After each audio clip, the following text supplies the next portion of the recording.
ودلوقتي جه ميعادكم مع نسرين عكاشة وأشرف الزيات على راديو مصر 887 FM. راديو مصر لكل مصر.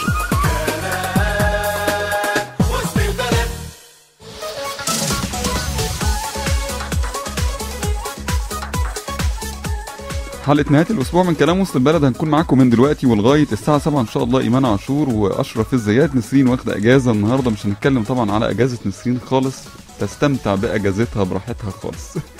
وهيكون معانا أستاذ مدحت الشريف ضيفنا الكريم في حلقة من حلقات مصر لسه فيها الخير، علشان الأسبوع اللي جاي برضه هيبقى فيه أجازة، فاحنا تحت أمر كل أصحاب الأجازات. أهلا أستاذ مدحت. اهلا بحضرتك. هنتكلم طبعا النهارده وهنواصل الكلام عن المشروعات الصغيره والمتوسطه ومتناهيه الصغر. كمان الرئيس المصري محمد مرسي اجتمع برجال الاعمال.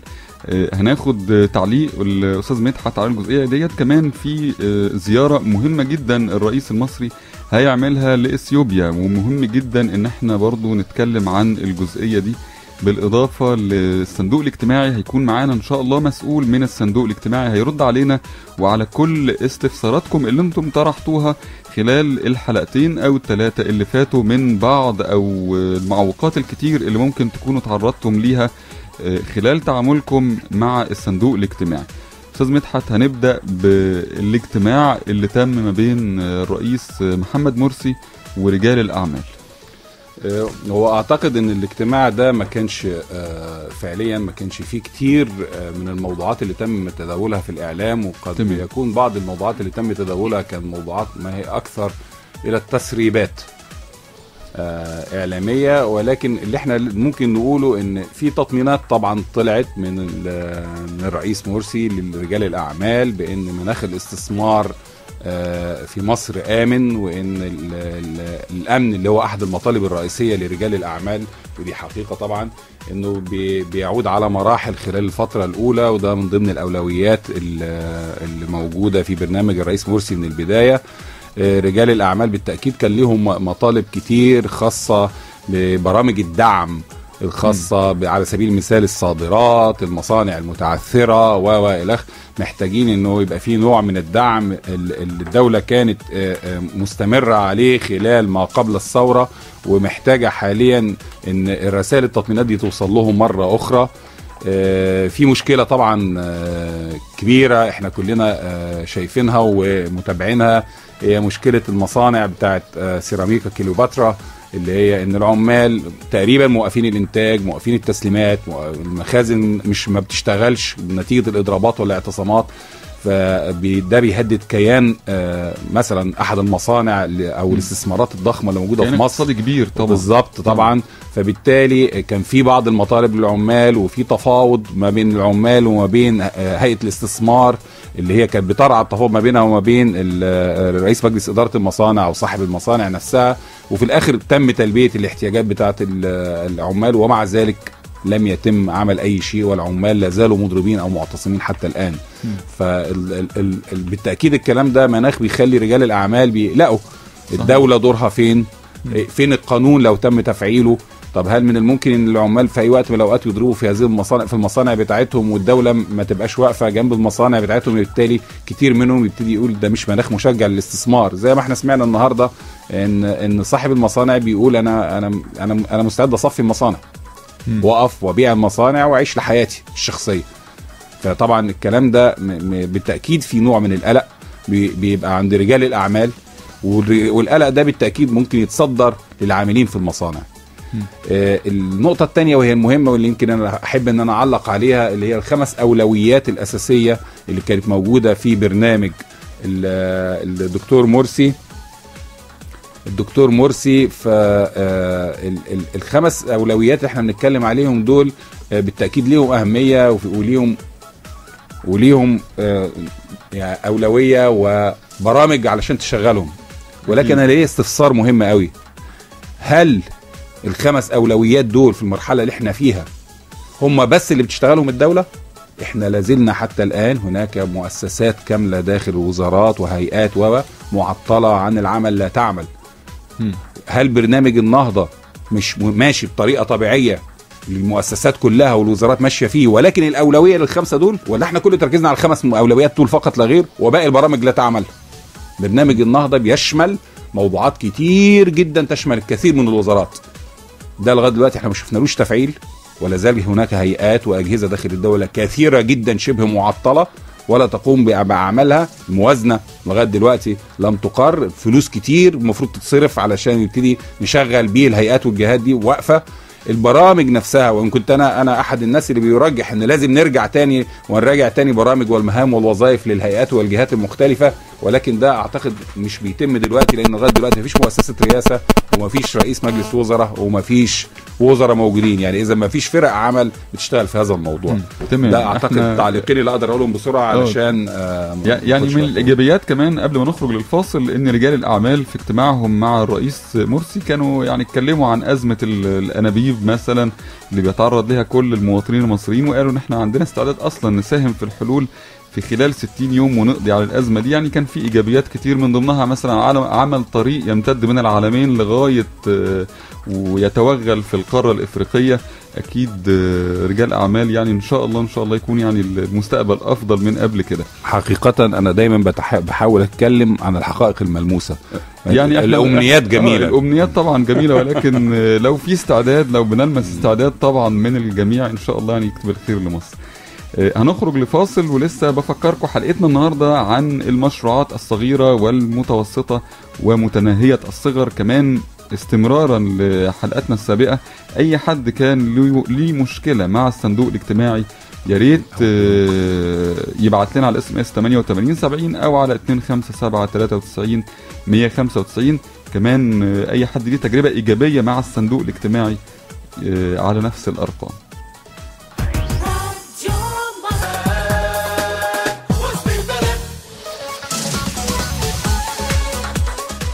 راجعين نكمل معاكم حلقتنا النهاردة عن المشروعات الصغيرة والمتوسطة ومتناهية الصغر. ودايما بيبقى حظنا يعني يمكن الحد اللي فات المفروض كنا نتكلم باستفاضة اكتر من كده، ولكن اضطررنا ان احنا نأجل الكلام ليوم الخميس علشان طبعا الاحداث اللي حصلت واللي فرضت نفسها على الحلقة. بس ان شاء الله النهاردة يعني هنحاول بقدر الامكان نوفي المسألة ديت في الكلام وفي الشرح مع الاستاذ مدحت الشريف حقها يعني ان شاء الله. سريعا قبل برضو ما نكمل في حلقتنا، زيارة الرئيس محمد مرسي لإثيوبيا، وازاي يعني ازاي شايف الزيارة ديت كتاني زيارة ليه من الزيارات الخارجية؟ اولها كانت السعودية وتاني زيارة المفروض هتبقى إثيوبيا. هو طبعا في جميع الأحوال هو التوجه نحو أفريقيا هو أحد المبادئ الأساسية المفروض مشروع النهضة وإحنا كسياسة خارجية بنتجه إليها خلال المرحلة اللي جاية. وإن كان زيارة أثيوبيا ما هي التزام في الأساس في مؤتمر قمة، ولكن اللي عايز أقوله إن إحنا عانينا كتير في خلال الفترة اللي فاتت من إهمال لإفريقيا وإهمال للدور المصري في إفريقيا، وتقادم هذا الدور تدريجيا بعد ما كان الزعيم جمال عبد الناصر ابتدى هذا الفكر وابتدى هذه الاستراتيجية على مدار سنوات حكمه. وبصراحة كان أداء غير عادي، وكان كلمة ناصر في إفريقيا ليها واقع غير عادي. يمكن أنا ليا تجربة كنت في يعني مؤتمر في الصين حضروا جميع القيادات يعني خلينا أقول القيادات على مستوى السياسة والاقتصاد في إفريقيا، والصين هي اللي بتدعو ليه، وده برنامج سنوي بيتم. كان وجهة نظر معظم المشاركين من إفريقيا إن ناصر هو الزعيم الإفريقي الأوحد اللي فكر في عملية تنامي العلاقات وتحقيق نوع من التناغم بين دول إفريقيا وتعاون مشترك سواء سياسي أو اقتصادي أو عسكري. وكان ناصر ده هو الغالب على هذا المؤتمر، يعني الفكر الناصري. ودي كانت حاجة غريبة جدا ان لازال القيادات اللي موجودة في افريقيا بتتكلم عن هذا الموضوع. البرنامج الصيني للتنميه العلاقات مع افريقيا ده يخلينا احنا نبص ونشعر بغيره غير عاديه، او خلينا اقول نصل، طب مش عايز اقول نصل يعني لمرحله الاحباط جوه، لا احنا جوه افريقيا، بس احنا جوه يعني. بقول لحضرتك ايه اللي يخلي الصين وهي مقدمه دعوه جديده هيحضرها السيد وزير الخارجيه خلال الاسبوع اللي جاي ده برضه للقيادات الافريقيه ومجلس تنفيذي لصندوق، او خلينا اقول للفورم او المنظمه او التشكيل واضح للتعاون ما بين افريقيا والصين، وبتعمله بشكل دوري، لان افريقيا هي مستقبل العالم خلال المرحله اللي جايه في المواد الخام والزراعه والاسواق، في كل حاجه خلال المرحله اللي جايه.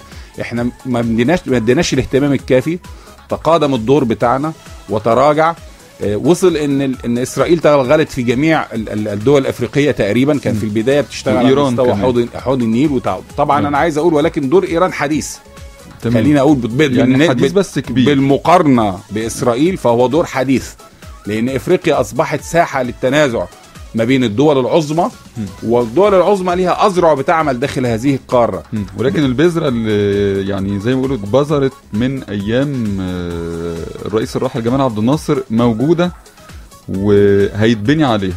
يعني الدور المصري ما راحش تماما. لا انا اعتقد بصراحه انه راح، ولا هيبقى في صعوبه. خلينا نكون واقعي، انا اعتقد انه راح. احنا محتاجين نبنيه من اول وجديد، لان في عصر الرئيس السابق حسني مبارك الفتره دي كلها كان في نوع من الاهمال، وخلينا اقول الاهمال المتعمد ارضاء لامريكا، وده كان واضح جدا.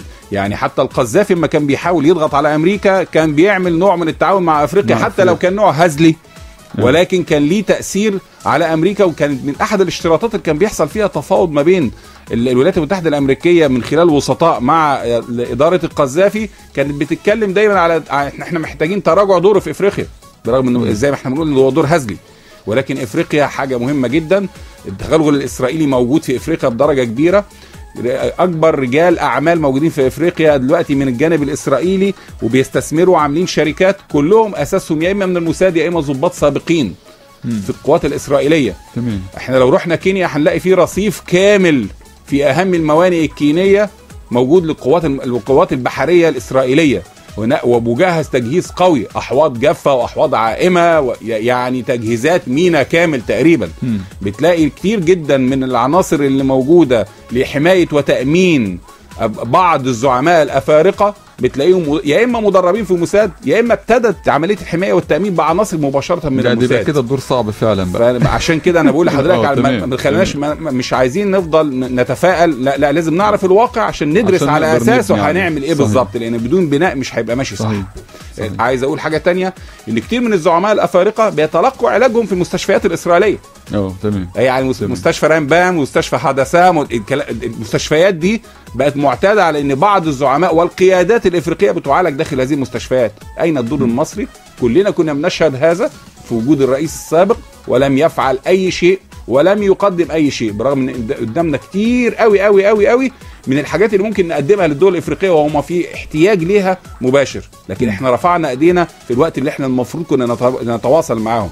دول حوض النيل للاسف الشديد عانوا من اهمال غير عادي مننا، احنا لازم نراجع هذا الموقف. احنا كان بدايه فكرنا هي في الثمانينات، في بدايه الثمانينات، ان احنا بنقول الاندوجو، دول الاندوجو، وهي بتعني كلمه الاخاء باللغه السواحيلي اللي دارجه ما بين الدول دي. احنا محتاجين نرجع تاني للدور بتاعنا في افريقيا. احنا هنكسب مش هنخسر، محدش يفكر احنا بنقدم واحنا محتاجين، لا انت قدم لانك هتكسب كتير جدا من التعاون الاقتصادي ما بينك وبين الدول.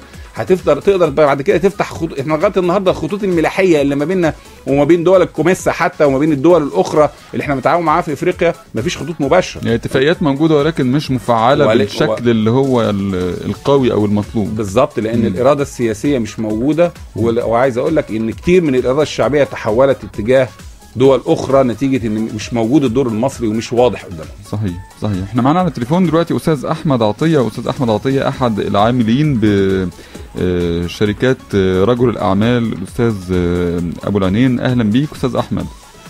اهلا بحضرتك. هو الاول انا مش بشتغل في شركه ابو العينين، انا هم اصدقاء، احنا تعرفنا في الميدان.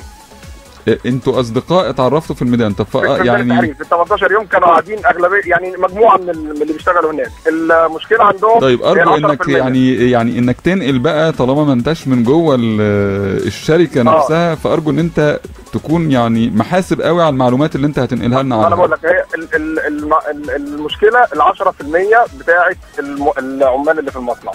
هو رافض يدفعها نهائي. 10% من ايه يعني؟ ال 10% الارباح الارباح، تمام.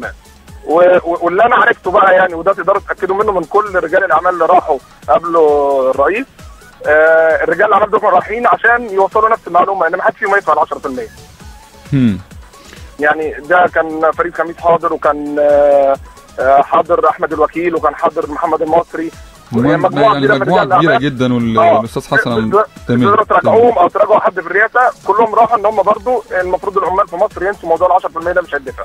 طب احنا عشان عايزين نستوضح من حضرتك قصه ال 10% دي، هل ال 10% بتعني ارباح بصفه دايمه تبقى لصالح العمال في اي مصنع من المصانع، ولا دي 10% عن الفتره السابقه وهي لم تصرف؟ يا ريت نوضح برضه عشان نبقى كلنا فاهمين والمستمعين فاهمين. ال 10% على حدود معلوماتي ان دي حاجه في عقود العمل بتصرف سنويه للعمال.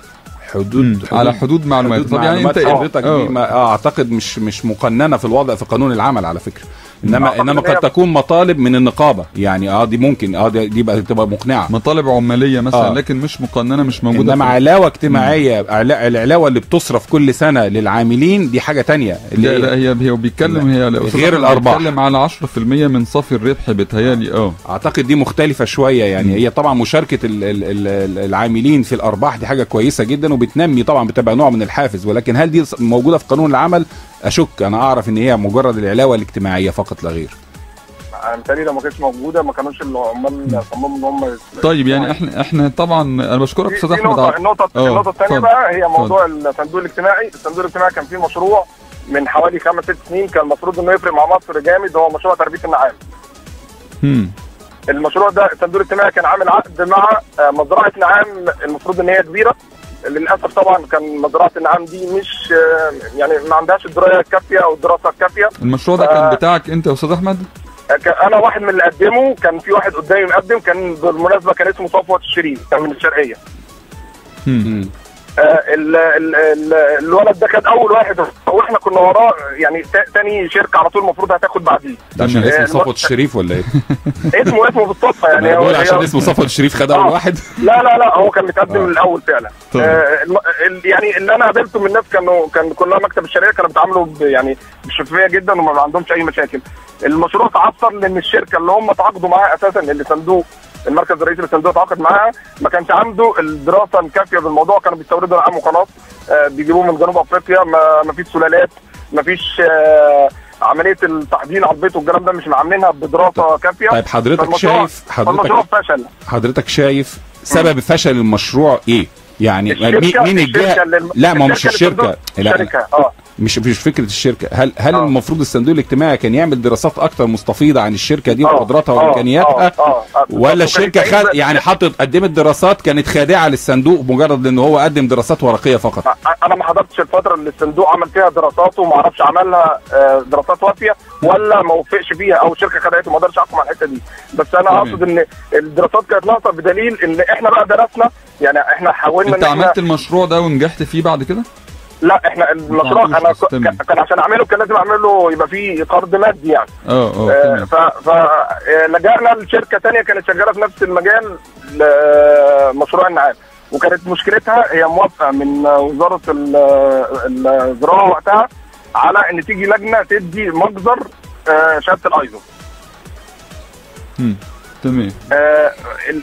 واحنا بندرس الموضوع اكتشفنا ان في زراعه الازهر في 2 دكاتره هم الوحيدين اللي درسوا الموضوع. عشان بس ما نتفرعش الموضوع، انت يعني من وجهه نظرك بتلقي المسؤوليه على الصندوق الاجتماعي انه ما كانش الى حد ما الدراسه ما كانتش كافيه، في حين ان المشروع كان مبشر جدا. واعتقد ان يعني في مشروع قريب منه اتعمل في اسرائيل، حقق طفره كبيره جدا هناك في موضوع اللحوم والجلود والحاجات دي. بشكرك استاذ احمد عطيه على مداخلتك، شكرا جزيلا. ويا ريت لو في حد ممكن يتواصل معانا بخصوص طبعا شركه رجل الاعمال او سيراميك كليوباترا، يا ريت يوضح لنا اكتر لان احنا كنا معتقدين رساله استاذ احمد ان هي من احد العاملين في الشركه. هنخرج لفاصل وهنرجع لكم بعد الفاصل، لسه هنكمل معاكم كلامنا ومع الاستاذ مدحت الشريف خبير الشؤون الاقتصاديه والسياسيه، ولكن بعد. انتم لسه مع نسرين عكاشة واشرف الزيات وكلام وسط البلد.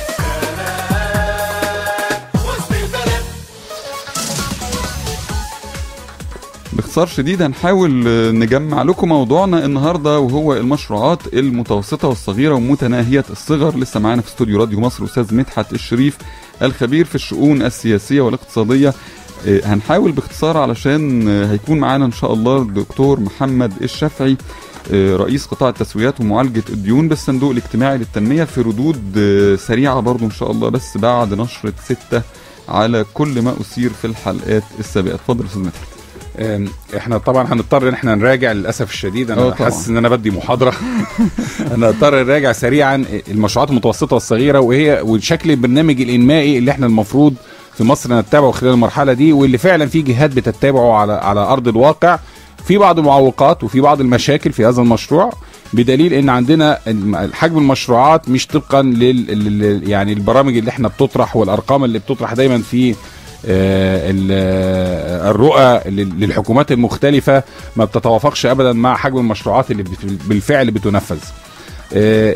الشكل العام للمشروعات المتوسطة الصغيرة احنا بنقول انها بتشكل حوالي 90% من حجم المشروعات الموجودة في مصر. محتاج ان احنا ننميه باربع محاور رئيسية، وده اللي كان بيشتغل فيه الدولة خلال المرحلة خلينا اقول السنتين او الثلاثة اللي فاتوا بكثافة. ان احنا اول حاجه بنفكر ان احنا بنقول ان انشاء المشروع بيتم ازاي، وايه المستندات اللازمه لانشاء هذا المشروع. وكان في مشاكل كتير جدا في الحصول على هذه المستندات او استخراجها، سواء مشاكل روتينيه او سواء مشاكل روتينيه تسبب فتح ابواب للفساد. تمام. فزي ما قلت قبل كده ويمكن بكررها للمره الثالثه للاسف، ان احنا بس علشان تبقى العمليه واضحه، ان احنا عندنا اتعمل نوع من التغلب على هذه المشكله من خلال اتحاد عام الغرف التجاريه. والغرف التجاريه بقت بتعمل بتجمع الجهات المختلفه زي السجل التجاري، البطاقه الضريبيه. المفروض ان في بعض المحافظات مضت او محافظين مضوا، ده كان قبل الثوره، مع رؤساء مجالس ادارات الغرف التجاريه على ان كمان ترخيص مزاوله النشاط يبقى ليه شباك موجود في الغرفه التجاريه، وده فعلا كان بيسهل كتير قوي. كان في مراكز تميز عملتها بعض الغرف التجاريه زي غرفه اسكندريه وغرفه القاهره، دي مقابل يعني مبلغ زهيد مش مبلغ كبير، بيزود باضافه بيدفع زياده عن الرسوم العاديه، بيسهل للمستثمر بصفه عامه سواء كبير او صغير انه يطلع ويخلص له هذه الاجراءات.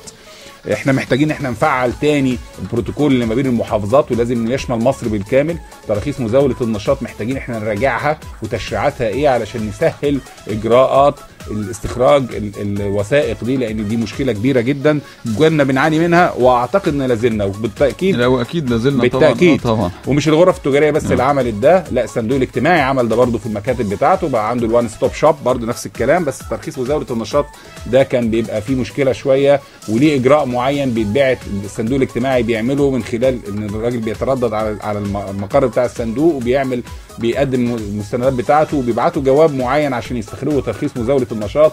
والمفروض خلال فتره معينه لو ما جالهمش رد بيعتبر ان الترخيص ساري. ولكن للاسف الشديد ان في مشاكل كتير بتبقى برضه في الترخيص. موافقه الدفاع المدني، لا ما انا لا يمكن اقدر اطلع الترخيص بدون موافقه الدفاع المدني بياخد وقت طويل. موافقه كذا في يعني عايز اقول في بعض الموافقات الشكل النظري مش هو نفسه الشكل العملي اللي احنا المفروض نوصل له. عندنا برضو هيئه الاستثمار عملت الوان ستوب شوب، وده فعلا من الانجازات القويه اللي واضحه فعلا في الهيئه حقيقه. برضو بتسهل بسرعه جدا جدا بالذات لشركات الاموال. مش يعني خلينا اقول ان هي اكثر فاعليه في شركات الاموال، لان كانت قبل كده موضوع شركات الاموال ده كان عمليه مزعجه جدا. تمام. ده الشكل بتاع انشاء المشروع. تمام. هنكمل بعد موجز الاخبار مع الاستاذ مدحت الشريف الخبير في الشؤون السياسيه والاقتصاديه. تليفوننا 257939195. كل ارائكم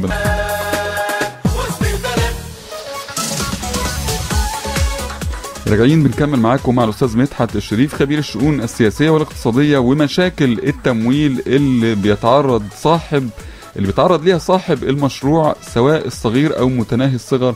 وخلينا نركز على الصغير ومتناهي الصغر بلاش المتوسطة، زي ما الأستاذ مدحت لسه كان بيقول لي إن الصندوق الاجتماعي غير متعلق نهائيا بالمشروعات المتوسطة. اتفضل أستاذ مدحت.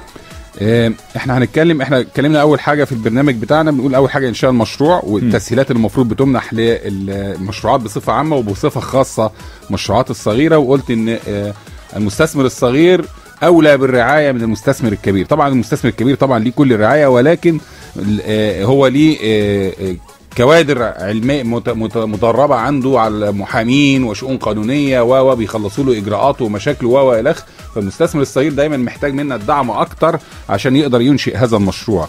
بند التمويل اللي احنا اتكلمنا عليه خلال الحلقه اللي فاتت او واللي قبلها، بس ما لحقناش نغطي كل التفاصيل بتاعته. قلنا ان التمويل بتاع المشروعات المتوسطه والصغيره بيجابه كثير جدا من المشاكل، وهو يعني عايز اقول الطامه الكبرى في هذا الموضوع، ودايما بتتكسر عليه آمال المستثمر الصغير سواء في إنشاء مشروع أو في توسعة مشروع، أو إنه يكبر المشروع بتاعه علشان يبقى عنده مشروع كبير يقدر يعتمد عليه مستقبلا في نجاحاته. الجزء بتاع إدارة المخاطر أحد المشاكل الرئيسية في عملية التمويل، إن دايما بيتحمل نسبة فوائد، لو احنا بنتكلم على بنوك بيتحمل نسبة فوائد عالية جدا على المستثمر الصغير. وكان يمكن في مداخلة تليفونية من أحد المستمعين اللي اشتغل في بنك من البنوك، الأستاذ سمير. تمام. كان بصراحة كان لخص الموضوع في دقيقة ونص تقريبا. هي صحيح كانت نظارة سودة تماما، بس هي دي الحقيقة. وفي الآخر قال إن من ضمن بعد سؤالك ليه يا استاذ اشرف، لما قلت له يعني النسبه تقريبا كام من المية، قال لك من 2 ل 3%، فانا قلت لك ده رقم متفائل، فهو امن على كلامي وقال لي هو رقم متفائل فعلا. فبتجد في بعض التمويل بتاع بعض المشروعات الماكرو الصغيره دي بيوصل في بعض البنوك بعد تحميل الفوائد والمصاريف الاداريه ومصاريف التامين بيوصل في اوفر ال 20%. فاذا كان هو فعلا بيتجه في الاخر وبياخد قرض شخصي. تمام. طب ده مش يخلينا ممكن ندور على طريقه تانية لتمويل الناس دي، طالما المسألة فيه صعوبات شديدة في كل الأبواب اللي ممكن يعني نطرقها في المسألة دي؟ اللي أنا بقوله هو موضوع إدارة المخاطر نفسها. إحنا محتاجين نخفف من حدة الريسك اللي هي نسبة الخطورة العالية اللي بتخليني أعلي الفايدة بدرجة كبيرة جدا.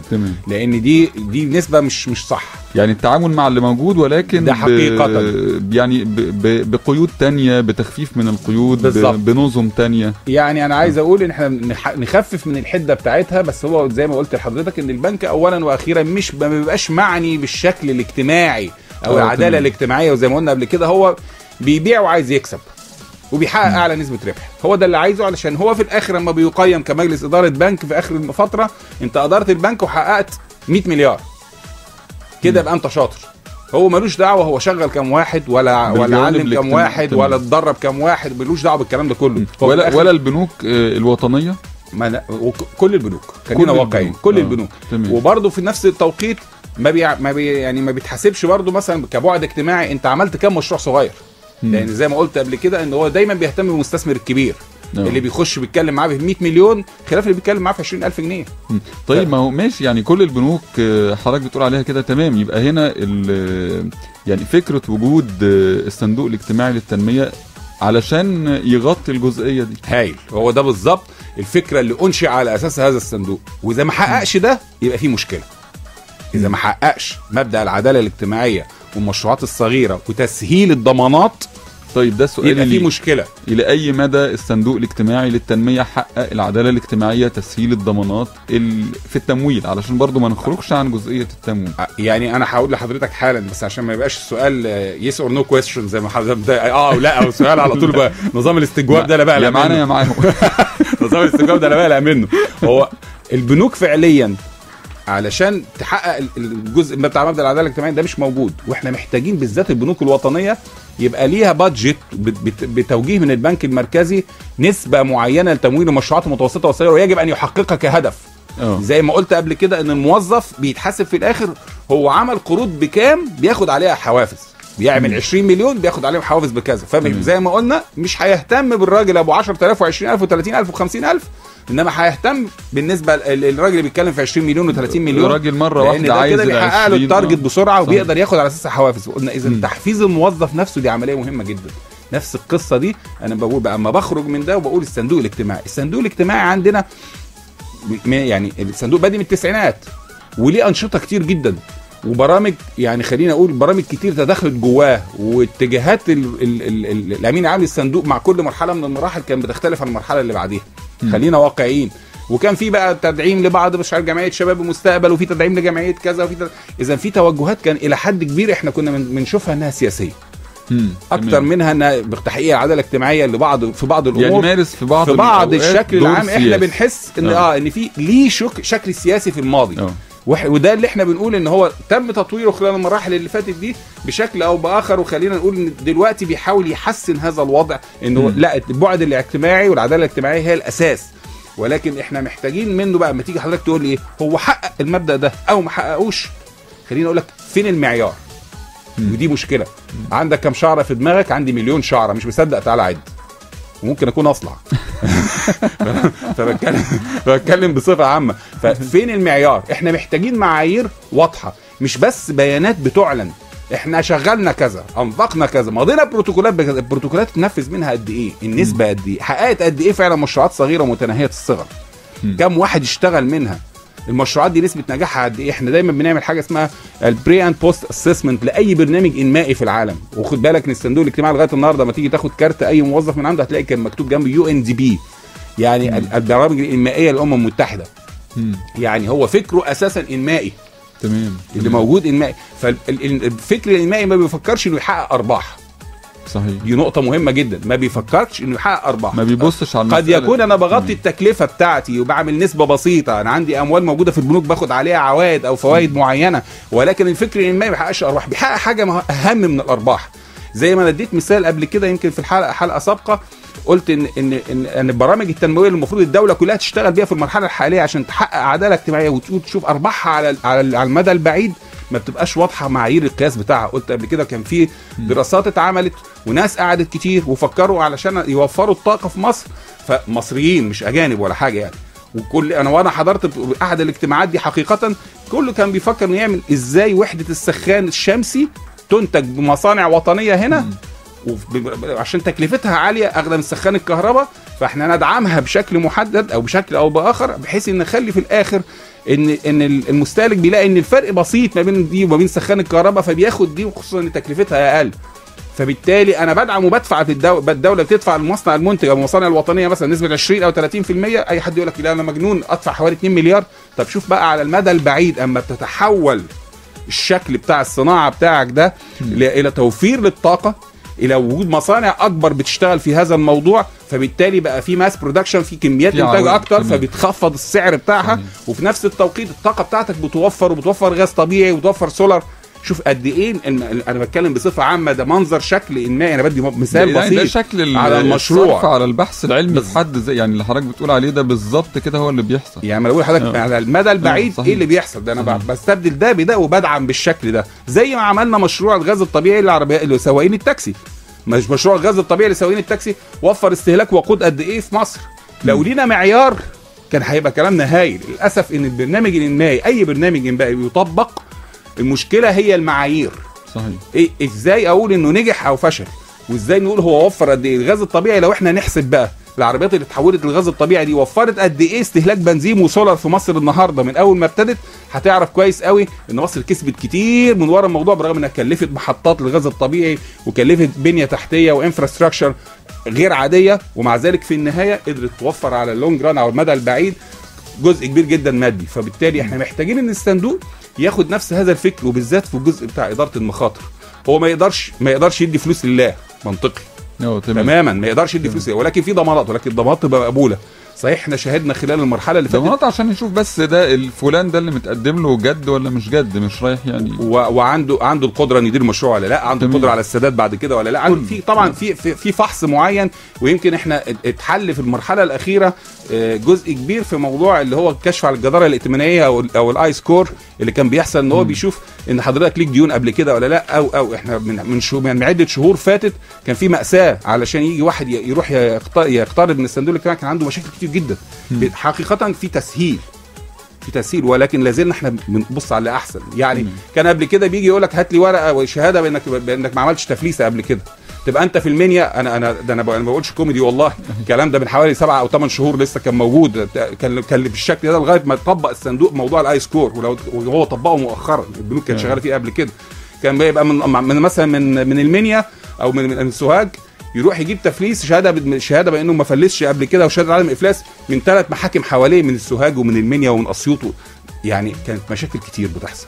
خفف في حاجات كتير، خفف حتى في موضوع الرخصه بتاعت مزاوله النشاط حتى 50,000 جنيه، وكانت عنده مشكله وبتاع، لان معظم اللي موجودين مثلا على سبيل المثال المتاجر اللي موجوده في مصر كانت رخصه مزاوله النشاط، خلينا اقول نسبه كبيره جدا منهم مش مستخرجين هذه الرخصه لاسباب كتير، ويمكن اتناقشنا فيها قبل كده في حلقات منها تنميه التجاره الداخليه. ولكن هناك وقت طويل بيستهلك عشان الفرد يحصل على القرض. المواطن بياخد وقت طويل، عنده كتير من الضمانات اللي لا زالت مزعجه، لان احنا بنقارن ما بينه وبين البنك. فهيجي يقول هو البنك بيحمل نسبه ريسك، فبيحمل فايده عليها اكبر، فبالتالي بيقدر يعوض خسائره. انما انت ليك هدف اجتماعي، احنا محتاجين ان الهدف الاجتماعي ده يبقى واقعي. لو عندك مشاكل يجب ان تطرح، ان تطرح. لو عندي مشاكل في كذا، احنا محتاجين ان احنا ناخد الموافقات بسرعه. كان بيجي الراجل من محافظه بعيده علشان يقدم الطلب وياخد الموافقه، مدير المكتب ينقله على المستوى اللي اعلى منه، مش عارف المدير الاقليمي ينقله على مدير كذا، لغايه ما بيخش لجنه في مصر بعد فتره كذا.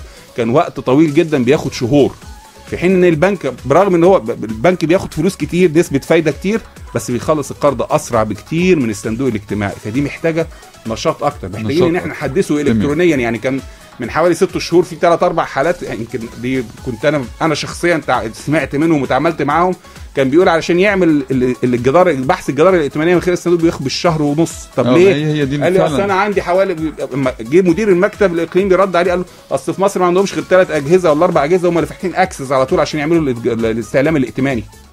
يعني في مشاكل احنا محتاجين نحدث. المفروض البنوك دلوقتي حضرتك خش اي بنك من البنوك الحديثه اللي يعني خلينا نقول الحديثه، مفيش داعي اقول حكوميه ولا خاصه، خش على مكتب موظف، شوف كام ورقه موجوده على مكتبه، وخش في مكان اخر سواء بنك حكومي لسه برضه عمليه تحديث بس مش تجاري، او الصندوق الاجتماعي، هتلاقي ملفات قد كده، وكل واحد ليه ملف عنده. التعامل من خلال البريد الالكتروني والتراسل، ومدى مشروعيه ان تتراسل الكترونيا، انا محتاج ان اعدي عنده علشان يتراسل ويبقى عنده فوق سرعه، ما يقعدش يستنى المدير ده اصله طلع مأموريه مصر، لما يرجع الاسبوع الجاي ان شاء الله يبقى يمضي لك على الطلب وهكذا. صحيح. الموضوع ده محتاج حل. طبعا هنسمع كتير من الدفاع، هنسمع كتير جدا من الدفاع، ولكن هي مشكله لازم اول حاجه في اول خطوه في حل المشكله ان اقول ان عندي مشكله، ويجب ان اعترف ان عندي مشكله. انما هفضل ادافع مش مظبوط. احنا حضرنا اجتماعات كتير جدا مع التجار في غرف تجاريه وفي مؤسسات عامه، كان الشق الرئيسي في المشكله في موضوع تنميه المشروعات الصغيره والتمويل كان الصندوق الاجتماعي. وده يقول الصندوق الاجتماعي عنده مشاكل، هو حل كتير خلال الشهور اللي فاتت، ودي شهاده انا فعلا بقولها، دي حقيقه. ولكن لسه محتاج في البيزنس، يعني في عالم البيزنس او في علم البيزنس بيقال the head moving faster than the tail. يعني الرأس بتتحرك، رأس الصندوق بتتحرك أسرع بكتير جدا من الأفرع الفرعية بتاعته، أسرع بكتير جدا من التيلز، من الديول بتاعته اللي هم المفروض الجهات والأذرع التنفيذية بتاعته اللي موجودة في المحافظات المختلفة. هو عشان ينشر تعليمات ويبعت ورق بيقعد بال15 يوم وال20 يوم علشان يوصل ويبقى مش مفهوم كمان. حد بعت رسالة بيقولوا الفايدة يتم تقسمها بين الدائن والصندوق والبنك ورئاسة الوزراء. مش عارف ده اقتراح ولا والله لو ده في يعني بتهيألي اقتراح يعني. لا انا ما اعتقدش طبعا بالتاكيد انه اقتراح، لو هو هيدخلني معاه في التقسيم مقاسمه الفايده ممكن افكر في الموضوع. هنخرج لفاصل وهنرجع لكم بعد نشره الاخبار مع الاستاذ مدحت الشريف خبير الشؤون السياسيه والاقتصاد. ومكملين معاكم وكلام وسط البلد على راديو مصر.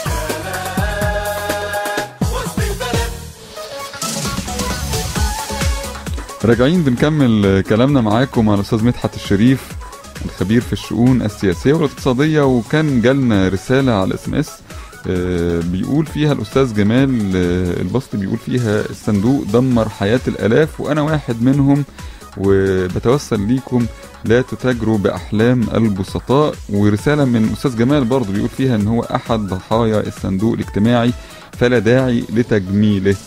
استاذ جمال معنا على التليفون دلوقتي، اهلا وسهلا استاذ جمال. اهلا بحضرتك يا فندم.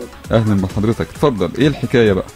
والله الحكايه انا كنت احد المغتربين في الخارج في الجماهيريه الليبيه، وسمعت عن الصندوق الاجتماعي، قلت انزل بلدي يعني.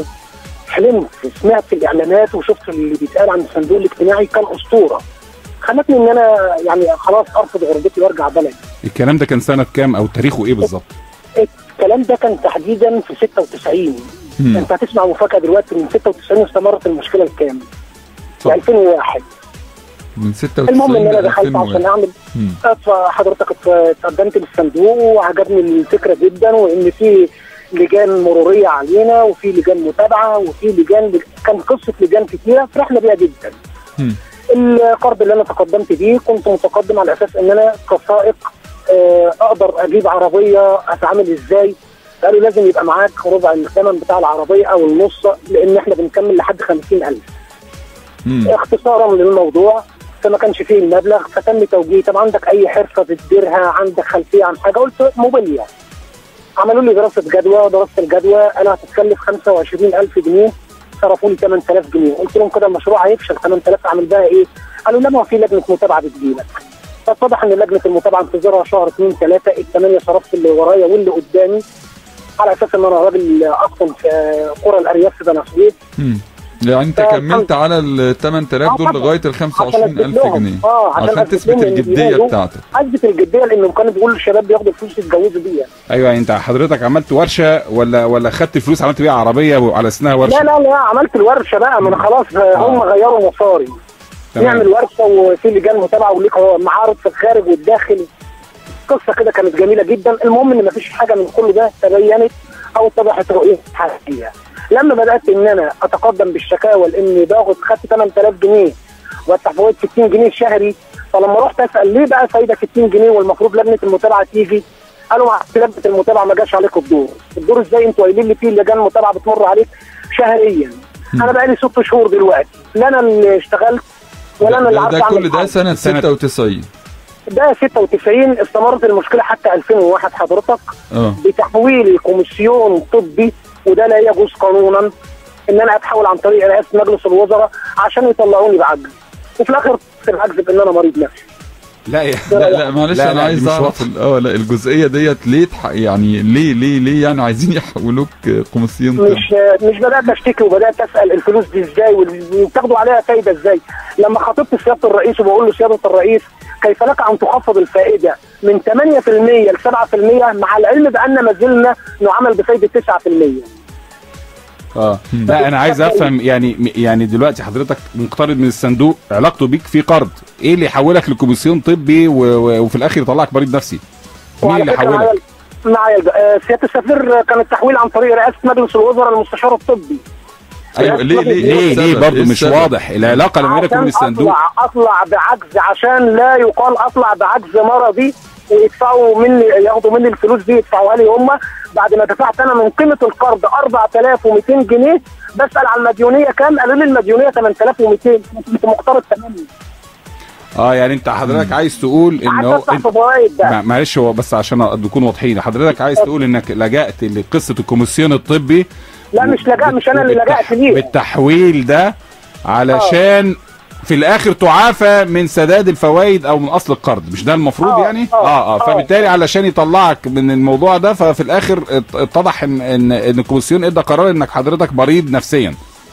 مريض نفسيا. طيب هو دلوقتي لما حضرتك بتاخد القرض او بتعمل ورشه وبتجيب معدات وخلافه، طب المفروض لما بتجيب المعدات المفروض بتجيب عروض اسعار وبتعرضها عليهم، وبينزل مندوب من الصندوق بيعاين الورشه بتاعتك وبيأكد ان المعدات بتاعتك دي موجوده فعلا في الورشه. هل ده حصل؟ حصل. ده حصل فعلا يعني؟ حصل بالفعل. وعملت سجل تجاري وبطاقه ضريبيه. طب انا عايز اعرف دلوقتي ايه مشكله الصندوق لغايه دلوقتي؟ حضرتك انك ما خدتش القرض بتاعك كامل ولا ايه؟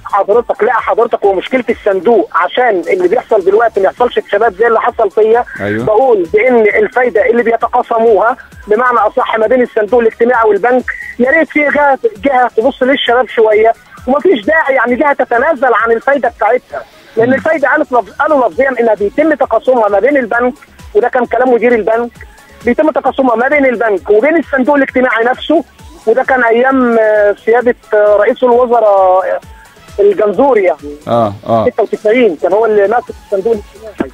لا هو مش ماسك صندوق اجتماعي ولا حاجه، ده الدكتور كمال الجنزوري رئيس مجلس الوزراء كان تابع ليها الصندوق الاجتماعي، كان صح كده بالظبط، ولا زال تمام كده وضحت. تمام وضحت المشكله يا استاذ جمال، ويعني يعني هنحاول طبعا احنا هنوصل جزء طبعا من الكلام ده او للاستاذ محمد الشافعي. احنا معانا بس دلوقتي كمان استاذ سيد اسماعيل. اهلا بيك استاذ سيد. اهلا بيك. اهلا بحضرتك يعني اهلا وسهلا. كان انا بشكركم على البرنامج ده الحقيقه المفيد، ويمكن دي اول مره اتشجع ان انا اعمل اي مداخلات. انا ليا يعني احاديث في الاذاعه والتلفزيون، انما اول مره اعمل مداخله معاكم. اهلا بحضرتك دايما. باختصار شديد انا عايز انا رجاء بس استاذ سيد يعني حضرتك تقول لي التايتل بتاع حضرتك، يعني تعرفنا بنفسك اكتر، كمان تقفل الشباك كمان بتاع العربيه لانه مأثر على الصوت قوي. اتفضل. انا سيد اسماعيل رئيس مجلس اداره شركه SI تكنولوجيز، والرئيس السابق لغرفه صناعه تكنولوجيا المعلومات والاتصالات، وعضو مجلس اداره اتحاد الصناعات، ورئيس المجلس المصري للتكنولوجيا المتقدمه سابقا. تمام. انا هحكي لك عن تجربه شخصيه مع الصندوق الحقيقه بما لها وما عليها. من خلال بروتوكول تعاون تم مع هيئه تنميه صناعه تكنولوجيا المعلومات والصندوق لإقراض الشركات الصغيرة والمتوسطة العاملة في مجال تكنولوجيا المعلومات والاتصالات. وانت عارف لما بنتكلم على تكنولوجيا المعلومات بنتكلم على شركات كثيفة العمالة، لأنها أساسا هي برين وير بتستخدم العقول في إنتاج المنتجات بتاعتها. تمام. الحقيقة الصندوق الاجتماعي يعني في مشكلة حقيقية، وأنا بتفق مع كل اللي اتقال اللي فات اللي قاله أظن الأستاذ مدحت. تمام. أيوة. مع حضرتك. من حيث إن في مشكلة عند الصندوق إدارية، ومشكلة في استخدام التكنولوجيا لتسهيل الأمور. الصندوق لازال بيتعامل بعقلية إدارية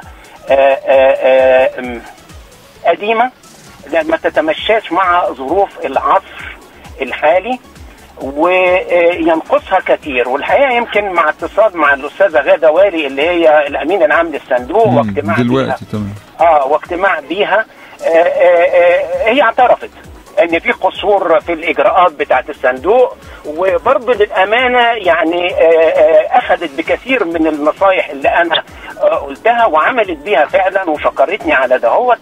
بس في النهايه لازال في زي ما قال اتفضل الاستاذ ان الراس بتجري بسرعه اسرع كتير جدا من الناس اللي موجوده الاخرى، لدرجه ان علشان يغطوا على اخطائهم تم تزوير في مستندات علشان يثبتوا ان هم اللي صح. يعني شوف وصلت الامور يعني ايه بالظبط، ايه الكيس بالظبط حضرتك؟ لان ده كده بقى اتهام على الهواء. ده ايه الكيس بالظبط؟ الاتهام مش على الهواء، الاتهام قدمته للنائب العام وبعت الرقابه الاداريه وجهاز المحاسبات والكلام ده كله. ايه الموضوع بالظبط حضرتك؟ مش عايز يعني لو في وقت هخش فيه، انما انا عايز اوصل الى حاجه مهمه جدا. لا سيد بيه هو دلوقتي حضرتك قلت اتهام على الهواء، فمهم لازم النقطتين صراع كده حضرتك تلخص ايه الموضوع. طالما الموضوع وصل للنائب العام فده اجراءات قانونيه. بكل سرور. اتفضل. بكل سرور.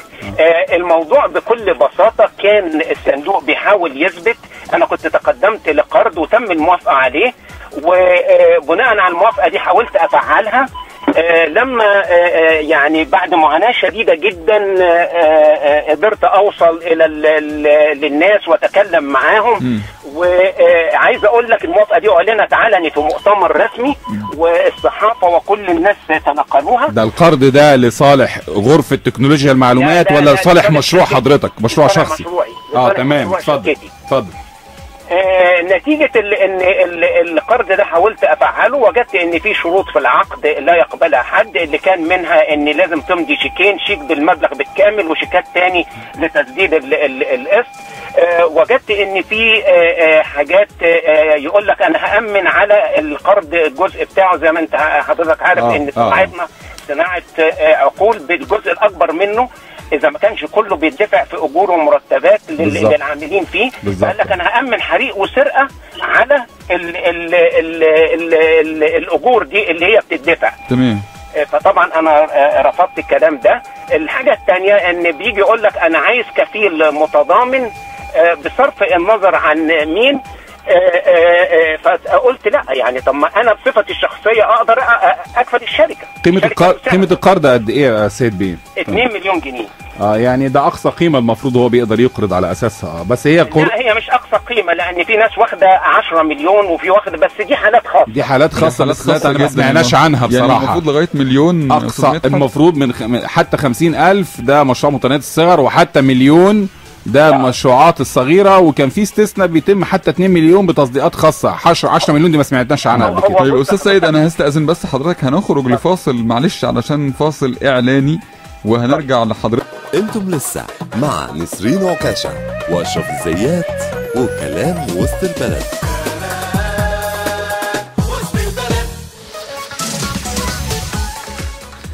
راجعين بنكمل معاكم كلامنا، ومعانا على تليفون استاذ سيد اسماعيل. اهلا وسهلا بحضرتك مره ثانيه يا استاذ سيد. اهلا بيك. اهلا بيك. اتفضل يا فندم. احنا كنا بنتكلم على موضوع التزوير. التزوير الحقيقه حصل في مستند ادعوا اني انا بعته بريد الكتروني وانا ما بعتوش، واللي كان السبب اللي بدعوا فيه ان البريد الالكتروني اللي انا بعته علشان يثبتوا ان انا كثير طلب في التعديلات على الموافقه الائتمانيه اللي ممنوعه. ده كان سنه كام الكلام ده يا سيدي؟ الموافقه الائتمانيه اعلنوها في اخر شهر 5 2011.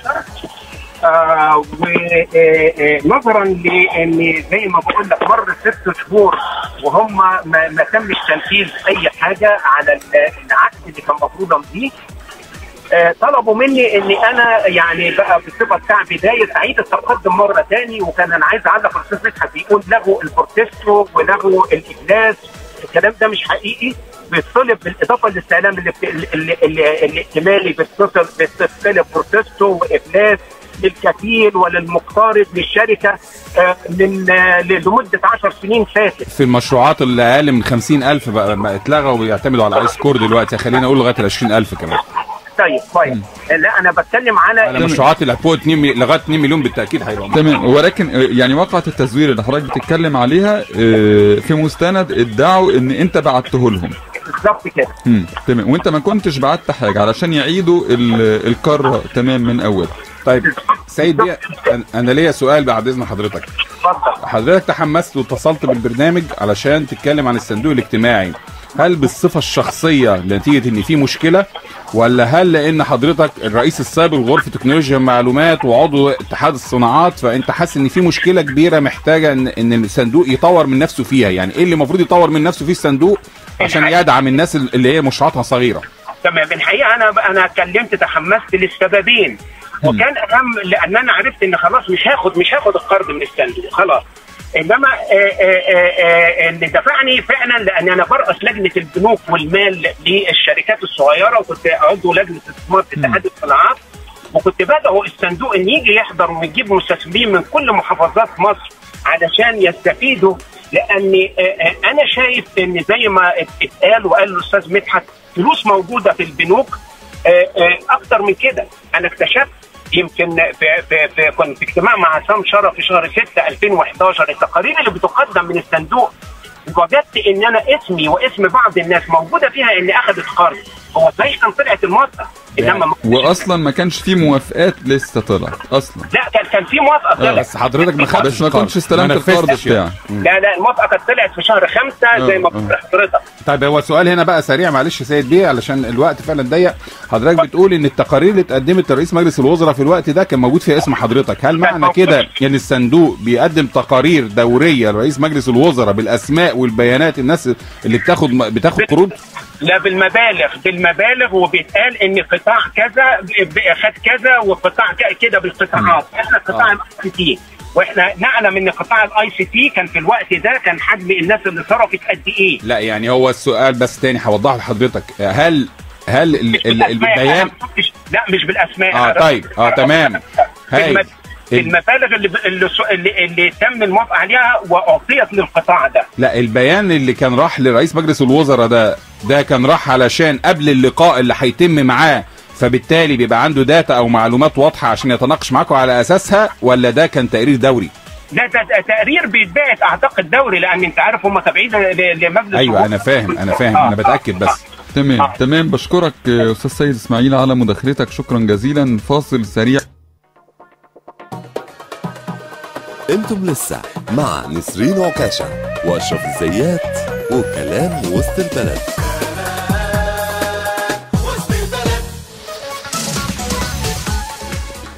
راجعين نكمل معاكم حلقتنا في كلام وسط البلد ودقائقنا الأخيرة طبعا، ومعانا على تليفون دكتور محمد الشافعي رئيس قطاع التسويات ومعالجة الديون في الصندوق الاجتماعي للتنمية. برحب بحضرتك على هوا راديو مصر دكتور محمد. اهلا بحضرتك. اهلا بيك واهلا بضيوفك ومداخلاتك. اهلا بالاستاذ مدحت شريف. تمام.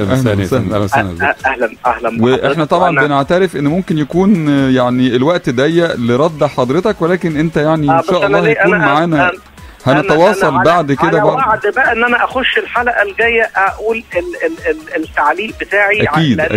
لان انا على قد ما المداخلات واللي فيها من موضوعات منها اللي انا متفق مع كتير منه، ومنها ما انا مختلف تماما مع ما جاء بيها. منهم من الحاجات برضو اللي ما اقدرش اقول التفاصيل على الهواء وفقا لقانون سريه الحسابات، والاستاذ مدحت شريف عارف الكلام ده. بس انا سعيد جدا يا اخوانا، الله ينور عليكم فعلا ان انتوا بتفتحوا الموضوع دوت. هو ده التنميه يا اخوانا، هو دوت. انا نفسي الناس تتعلم. امنيه حياتي بعد ثوره 25 يناير ان يبقى في كتاب المدرسه في الابتدائي حاجه اسمها فكر العمل الحر. فكر زي ما المفروض ان احنا نحط حاجه نعلم الجيل اللي طالع يعني ايه يشتغل في مشروع. تمام. دكتور محمد قول لي سريعا 3 أو 4 نقط اتفقت معاهم سواء مع الاستاذ مدحت الشريف او مع الساده المستمعين طبعا اللي كلمونا، نقط اتفاق على السلبيات اللي موجوده في صندوق الاجتماعي للتنميه. هقول لحضرتك على حاجه.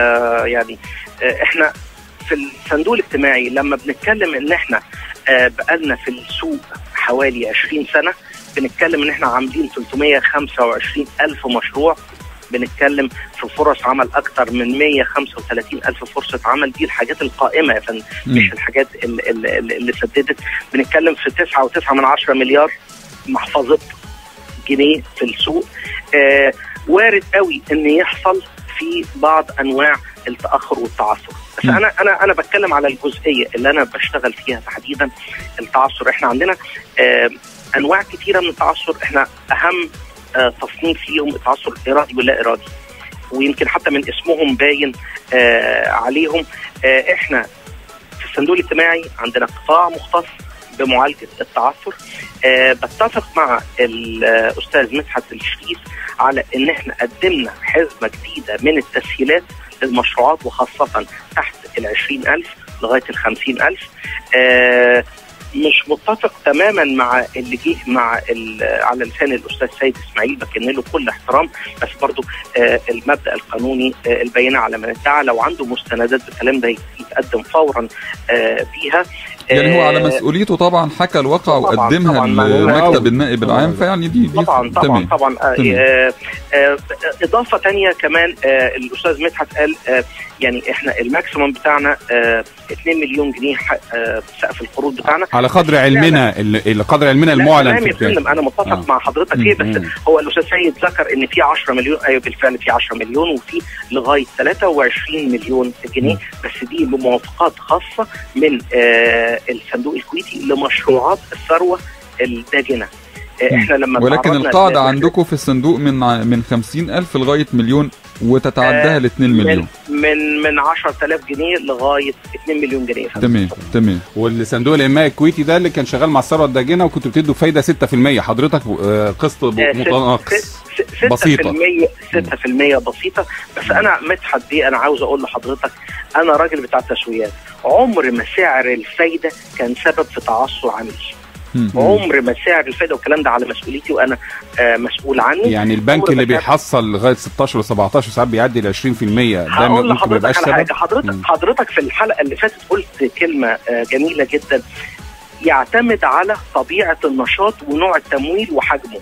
انا النهارده التيرن اوفر بتاع المشروع لو سريع مش هيفرق معاه سعر الفايده. مش معنى كده ان انا ببرر ان انا ادي كل مشروعات سعر فايده موحد، لا، انا عندي على حسب نوع المشروع، على حسب نوع الاقليم اللي انا بدي فيه، على حسب طبيعه النشاط، صناعي، خدمي، تجاري، سياحي. ما هو حضرتك اللي بيجي يقدم مشروع ده بيقدم معاه فيزيبيليتي ستادي وحضرتك بتوافق عليه، او دراسه جدوى حضرتك بتوافق عليه؟ لا ده انا اللي بعمله الفيزيبيليتي. ايوه، يعني انا قصدي ان في النهايه في دراسه جدوى بتكون بتخرج طبعاً قبل ما يبتدي المشروع بالتاكيد. طبعا. فيعني انا قصدي ان فعلا دراسه للتدفقات النقديه المتوقعه للمشروع، في جدول تدفقات نقديه بيطلع وحضرتك بناء عليه بتتكلم طبعا للمشروع للجدوى بتاعته الاقتصاديه. يا بيه بتعمل سوات اناليسيس كامل كمان طبعًا. يعني انا متفق مع حضرتك ديفنتلي تماما.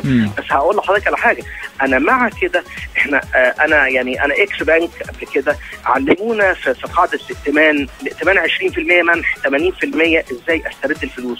مش معنى كده ان انا اخد ضمانات. الضمانه الاساسيه للمشروع ان المشروع نفسه يبقى عنده القدره يولد ارباح يقدر يسدد بيها التزاماته. ايوه، انا مش عايز اخش في ناحيه فنيه قوي، استاذن حضرتك بس، لان المستمع مش هيبقى واخد الفكر بتاعنا كناحيه فنيه. انا مقتنع بحضرتك كوجهه نظر اقتصاديه، لكن احنا بنتكلم دلوقتي على ان واحد بيقترض بمشروع معين، اما بيجي ياخد تمويل غير مباشر بياخده من البنك، المبلغ بيوصل الفايده بتوصل ل 16 و15 و17%.